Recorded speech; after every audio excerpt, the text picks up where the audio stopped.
ఎప్పుడూ చేసుకునే గుత్తి వంకాయ కూర కాకుండా వంకాయతో ఇలా కర్రీ చేస్తే బాగుంటుంది. చపాతీలోకి రైస్లోకి కూడా బాగుంటుంది. దీనికోసం పెద్దగా ఉన్న 2 వంకాయలు తీసుకొని కాల్చి పక్కన పెట్టుకోవాలి.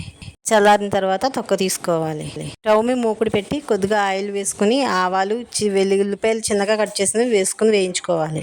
సన్నగా తరిగిన పచ్చిమిరపకాయలు, ఉల్లిపాయలు కూడా వేయించుకోవాలి. ఉల్లిపాయలు కూడా సన్నగా కట్ చేసి వేయించుకోవాలి.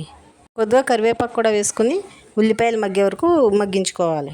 ఉల్లిపాయలు మగ్గిన తర్వాత చిన్నగా కట్ చేసుకుని టమాటా ముక్కలు కూడా వేసి వేయించుకోవాలి. మూత పెట్టి ఒక 5 నిమిషాలు ఉడికించుకోవాలి. 1/2 స్పూన్ సాల్ట్, స్పూన్ కారం, ఒక స్పూన్ జీలకర్ర పొడి, 1 స్పూన్ ధనియాల పొడి వేసి కలుపుకోవాలి. చిటికెడు పసుపు, గరం మసాలా కూడా వేసి కలుపుకోవాలి.